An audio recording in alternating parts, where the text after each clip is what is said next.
stories. Because I've always wondered with someone like you.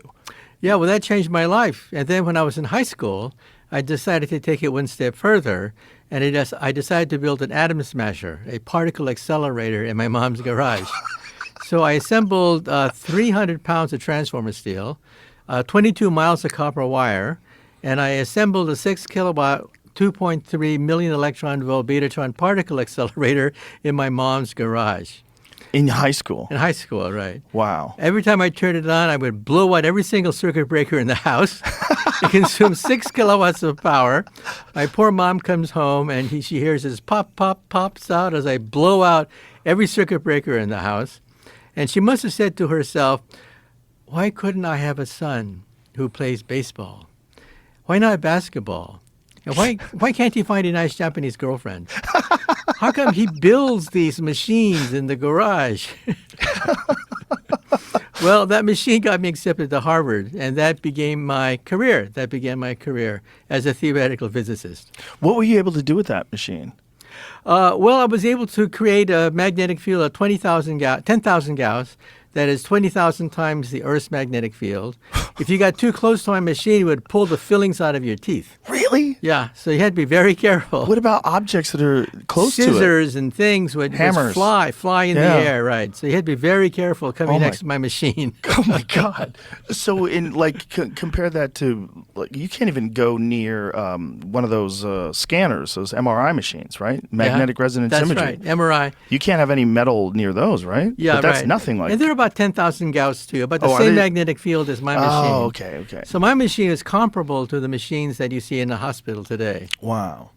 That's crazy. And you built that when you were in high school? That's right. Is that a photo of it? Or that's a photo of one of those? Yeah, that's the photo of it right there. You see on the left, you can see that's 22 miles of copper wire. You see the capacitor bank, a cloud chamber on the right where I photographed antimatter, because that was the whole experiment, to play with antimatter. Wow. And yeah, the cables are hooked up, and it's hooked up to 6 kilowatts that comes out of the wall socket. Drained every single ounce of power from my mom's garage. Wow. Yeah, look at young Michio. Look at you handsome fella. Well, that's the betatron particle accelerator. That's amazing. 2.3 million electron volt generator of electrons. So you were able to photograph antimatter with that? Well, with the cloud chamber, yes, I was able to photograph the tracks of antimatter, tracks of positrons or anti-electrons that are emitted from sodium-22. And I proved that it was antimatter because they bent the wrong way in a magnetic field. Ordinary electrons should bend clockwise. These bent counterclockwise in a magnetic field. That proved conclusively that it was antimatter that I was photographing. Wow. How old are you at the time? Oh, it's about 17. I was so dumb. I'm pretty dumb now, but I was so dumb when I was 17. That's amazing thinking you were spending your time doing this. Right. I was listening to Led Zeppelin. But, like I said, I was chasing after this dream of an 8-year-old child, wondering, is there a theory of everything? It's an amazing dream. Yeah. Now, where did you get the designs for this? Oh, well, these designs come from an X-ray machine done by Donald Kirst, who was one of the inventors of the Betatron. And so a lot of the groundbreaking work was done by him. And now they're incorporated in most hospitals. Most hospitals have one that creates X-rays for patients. So was there a schematic online that you duplicated? Did you devise this yourself? No, there was a schematic online. I mean, there was no line back then. In the library. Course, online. Excuse me. Yeah, in the library there was a schematic, but I had to fill in the details. I had to do the equations to calculate how many turns of wire, how many Gauss. I needed 10,000 Gauss in order to bend tracks of 2.3 million electron volts. All the calculations had to be done ahead of time to make sure it would work. Isn't it funny that the universe is so common the internet rather, is so common that I automatically for a second forgot that we were children when you were younger than me, or when you were younger. That's right. There was no internet. There was no internet at all. Nothing online back then. It was just books. It was just books. So you had to have a real hunger for information to go and seek this stuff out. That's right. Did you have any particular high school teachers that were influential or inspirational? Well, fortunately, I grew up in Palo Alto, which is now ground zero for Silicon Valley. So luckily, there were other physicists in the area because they work for Varian Associates and different electronics companies. So it wasn't a total vacuum.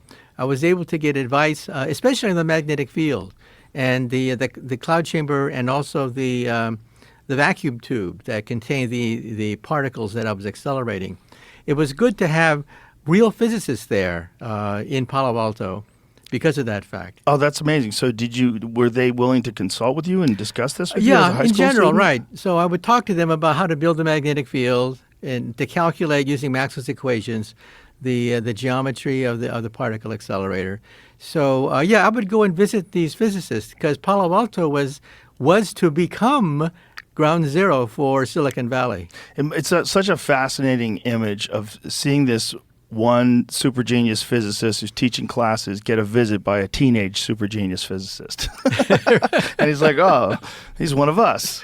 And catch you when you're a teenager. That's very interesting. As soon as I talked to them, they immediately knew what I was doing, so they would help me. That's crazy. Yeah. That's so awesome. Mm-hmm. Now, in application of this thing, one of the things that we're seeing right now, when we're talking about quantum computing, back to that, one of the things we're seeing now is ChatGPT. Mm-hmm, right. ChatGPT, which is this fascinating AI program that essentially scours the entire internet for answers for things and is so good at it.